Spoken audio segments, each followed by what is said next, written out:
स्वाति पिछले कुछ दिनों से बहुत परेशान थी। शादी को अभी 1 महीना भी पूरा नहीं हुआ था, फिर भी स्वाति को देखकर ऐसा लगता था कि उसके चेहरे पर कोई खुशी नहीं है। इस बात को लेकर उसका पति आशीष और सास शर्मिला कई बार पूछ चुके थे। स्वाति बेटा, क्या बात है? मैं देख रही हूँ जब से तुम शादी होकर इस घर में आई हो तुम बहुत परेशान रहती हो। क्या तुम्हें यहाँ ससुराल में कोई परेशानी है बहू? नहीं मम्मी जी, ऐसी कोई बात नहीं है, बल्कि मैं तो खुद कहने वाली थी कि आप सब मेरा इतना ख्याल रखते हो। मुझे मम्मी के घर की याद ही नहीं आती है, बस ऐसे ही थोड़ी थकान रहती है। हो सकता है शादी की भागदौड़ में ऐसा हो गया हो। मम्मी, मैं कितनी बार तो स्वाति को कहता हूँ कि कुछ खाया पिया करे। देखो, आप जो आलू के पराठे और दही रखकर आए थे, मुश्किल से 1 या 2 टुकड़े ही खाए होंगे। बोल रही है मुझे भूख नहीं है। तुम्हें पसंद नहीं आया नाश्ता बहू? नहीं नहीं मम्मी जी, नाश्ता तो बहुत टेस्टी बना था। आलू के पराठे मुझे बहुत पसंद आए। 1 सेकेंड, मेरा मोबाइल बज रहा है, मैं अभी आती हूँ। स्वाति दौड़कर कमरे में जाती है और फोन उठाती है।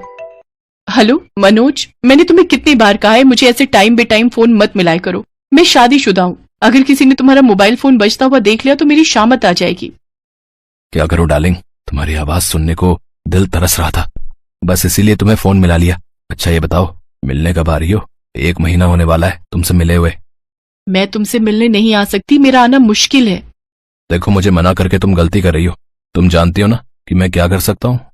मनोज, तुम ऐसा क्यों कर रहे हो? तुम्हें अपना बॉयफ्रेंड बनाना मेरी जिंदगी की सबसे बड़ी भूल थी। तुम मेरी प्रॉब्लम से नहीं समझ रहे हो और तुम इतना गिर जाओगे ये मैंने कभी नहीं सोचा था।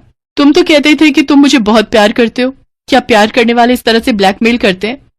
देखो, मेरे पास तुम्हारी ये फालतू बातें सुनने का टाइम नहीं है। या तो तुम मुझसे मिलने आओ या फिर मैं तुम्हारे बारे में। नहीं नहीं मनोज, तुम ऐसा कुछ नहीं करोगे। ठीक है, मैं मौका देखकर तुमसे मिलने जल्दी आऊंगी, पर प्लीज मैं तुम्हें खुद कॉल करूंगी। तुम मेरे नंबर पर फोन मत करना। आशीष और माँ पापा जी मेरे आसपास ही रहते हैं। स्वाति की आंखों में आंसू आ जाते हैं। तभी उसकी सास शर्मिला कमरे में आ जाती है। स्वाति फोन काट देती है। स्वाति बेटा, क्या बात है? कौन था ये लड़का जो तुम्हें डरा रहा था? मैंने सब सुन लिया है, मुझे सच सच बताओ, कुछ भी छुपाने की जरूरत नहीं है। मम्मी जी, मुझे माफ कर दीजिए, मैं बहुत परेशान हूँ। आप मुझे जो सजा देना चाहती हैं वो दे दीजिए, पर मेरी कोई गलती नहीं है। मनोज मेरा अतीत है। शादी से पहले मनोज और मैं एक दूसरे से प्यार करते थे, पर अब जब शादी के बाद मेरा उससे कोई रिश्ता नहीं है तो वो मुझे फोन करके ब्लैकमेल कर रहा है। स्वाति मनोज नाम के उस लड़के के बारे में अपनी सास शर्मिला को सारी सच्चाई बताती है। मनोज स्वाति का बॉयफ्रेंड था। वो 1 नंबर का बदमाश आदमी था। वो आए दिन लड़कियों को फंसाता रहता था, इसलिए स्वाति ने मनोज का साथ छोड़ दिया और अपने पापा को आशीष के लिए हाँ कह दी। पर अब शादी के बाद मनोज स्वाति को ब्लैकमेल कर रहा था, जिस वजह से स्वाति बहुत परेशान थी।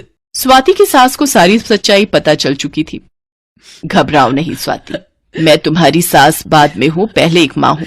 हम दोनों मिलकर उस मनोज को सबक सिखाएंगे और तुम डरो नहीं। मैं तुम्हारे और आशीष के रिश्ते पर बिल्कुल भी आंच नहीं आने दूंगी। पर मम्मी जी, मनोज बहुत चालाक लड़का है। अरे उसकी चालाकी मुझे निकालनी आती है। मैंने ऐसे बहुत से लड़कों को कॉलेज टाइम में ठीक किया है, पर मुझे आशीष और तुम्हारे पापा जी से ये बात छुपानी होगी। बस तुम देखती जाओ कि मैं क्या करती हूँ। मुझे मनोज का नंबर दो। ये लीजिए मम्मी जी। घंटी जा रही है, उठा लिया। हेलो, अगर मैंने सही नंबर मिलाया है तो क्या आप मनोज बोल रहे हैं? हाँ, नंबर तो आपने बिल्कुल सही मिलाया है। मैं मनोज बोल रहा हूँ, पर आप कौन? मेरा नाम रीटा है। मैंने सोशल मीडिया पर आपको देखा था। वहाँ प्रोफाइल पर आपने अपना कॉन्टेक्ट नंबर भी डाला हुआ था। सच कहूँ तो मैं तो आपकी पिक देखते ही आपको अपना दिल दे बैठी थी। आपको फोन किए बिना मैं रह ही नहीं पाई। आपको मेरी बातों का बुरा तो नहीं लगा? नहीं, मुझे आपकी बातों का बुरा नहीं लगा। मैनेजर अंकल, मैंने आपको कहा तो है, आप 20 लाख का चेक काट लीजिए, मैं साइन कर दूंगी। बाकी पापा ऑस्ट्रेलिया से आएंगे तब आप उनसे बात कर लीजिएगा। अभी मैं फोन पर बिजी हूँ, आप थोड़ी देर बाद आना। मनोज से इस तरह झूठी बातें करते शर्मिला स्वाति को आंख मारती है। अब तक स्वाति सब कुछ समझ गई थी। शर्मिला एक पैसे वाली लड़की बनकर मनोज से बातें कर रही थी। शर्मिला से बात करने के चक्कर में मनोज ने अब स्वाति को भी फोन करना बंद कर दिया। इससे स्वाति को थोड़ी तसल्ली हो गई थी। डार्लिंग, हम कब तक फोन पर बातें करते रहेंगे? एक बार तो मिलने आ जाओ। अब तो मैं तुम्हारा बॉयफ्रेंड बन चुका हूँ, मैं तुम्हें देखना चाहता हूँ। ओ बेबी, मैं भी तुमसे मिलने के लिए बहुत तड़प रही हूँ, पर क्या करूँ, पापा भी ऑस्ट्रेलिया से आए नहीं है। यहाँ ऑफिस में बहुत काम है, करोड़ों की डील फाइनल करनी है आज मुझे। अच्छा ठीक है, मैं तुमसे कल शाम को 6 बजे मिलती हूँ। एक काम करती हूँ, मैं तुम्हारे घर आ जाऊंगी, वो ठीक रहेगा? हाँ बिल्कुल, मैं तुम्हें अभी अपने घर का एड्रेस भेजता हूँ। मैं तुम्हारा बेसब्री से इंतजार करूंगा जाने मन। मनोज पूरी तरह से शर्मिला के जाल में फंस चुका था। अपनी सास की ऐसी एक्टिंग देखकर स्वाति भी हैरान थी। स्वाति बेटा, अब एक आखिरी दाव और खेलना है। कल तुम ठीक 5:30 बजे मनोज के घर पहुंच जाना और उसके बाद मैं तुम्हें सब समझा देती हूँ तुम्हें क्या करना है। मम्मी जी, आज के जमाने में कौन सास अपनी बहू की ऐसे मदद करती है? आप मेरे लिए जो कर रहे हो ये कोई भी नहीं करता। स्वाति बेटा, मैं जानती हूँ कि तुम गलत नहीं हो, इसलिए मैं तुम्हारी मदद कर रही हूँ। मैं नहीं चाहती कि मनोज के कारण तुम्हारी बदनामी हो। तुम मेरी बेटी हो और बेटी के लिए मां नहीं करेगी तो और कौन करेगा। स्वाति की आंखों में आंसू आ जाते हैं और वो अपनी सास के गले लग जाती है। अगले दिन स्वाति 5:30 बजे मनोज के घर पहुंच जाती है, पर मनोज शर्मिला यानी रीटा के आने का वेट कर रहा था। स्वाति, मेरी एक फ्रेंड आने वाली है। मैं नहीं चाहता कि वो तुम्हें यहाँ देखे। प्लीज यहाँ से चली जाओ। अरे, तुम ही तो मुझे कहते थे मिल लो, आ जाओ, उदास हो रहा हूँ। अब मैं आ गई हूँ तो मुझे जाने के लिए कह रहे हो? ऐसे थोड़ी होता है। अब मैं आई हूँ तो आराम से बैठूंगी। मैं भी तो देखूं तुम्हारी नई गर्लफ्रेंड कौन है। साफ साफ बोलो तुम्हें क्या चाहिए और यहाँ से चली जाओ। तुम मेरी सारी फोटोज वीडियोस अपने फोन से डिलीट कर दो, मैं यहाँ से चली जाऊंगी। ठीक है, मैं सब कुछ डिलीट कर रहा हूँ, फिर तुम एक सेकंड भी यहाँ नहीं रुकोगी।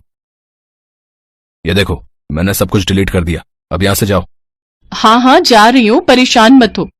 मनोज अपने फोन से स्वाति के सारे पुराने फोटोज और वीडियो सब कुछ डिलीट कर देता है। स्वाति चैन की सांस लेती है और वहां से घर आ जाती है। उधर मनोज परेशान हो रहा होता है और वो बार बार शर्मिला के नंबर पर फोन करता है, पर शर्मिला पहले ही अपना फोन स्विच ऑफ कर चुकी थी। मनोज बहुत देर तक शर्मिला के नंबर पर फोन करता है पर स्विच ऑफ आता है। अगले दिन शर्मिला अपने मोबाइल का नंबर बंद कर देती है और एक नया नंबर ले लेती है। मनोज को पता ही नहीं चलता कि शर्मिला ही रीटा थी। वो तो रीटा को फोन मिलाने की कोशिश कर रहा था, पर उसे क्या पता था कि रीटा नाम की कोई लड़की थी ही नहीं। वो अपना सर पीट लेता है क्योंकि अब तो स्वाति के भी सारे फोटोज और वीडियोस डिलीट कर चुका था। अब उसके पास स्वाति को भी ब्लैकमेल करने के लिए कुछ नहीं बचा था जिससे वो स्वाति को तंग कर सके। अरे क्या बात है शर्मिला, आज तुम दोनों सास बहू बड़ी खुश दिखाई दे रही हो। हाँ पापा, मैं भी यही देख रहा हूँ। दोनों इतनी देर से हंस हंस कर बातें कर रही हैं, पर बात क्या है ये नहीं बता रही। अरे बोल तो दिया, हम सास बहू के बीच की बात है, तुम दोनों आदमी नहीं समझोगे, क्यों बहू? हाँ मम्मी जी, ये तो सच है। ये बात आपके और मेरे बीच की है और इस बात के लिए फिर से एक बार थैंक यू मम्मी जी। Love you. Love you too मेरी प्यारी बहू रानी।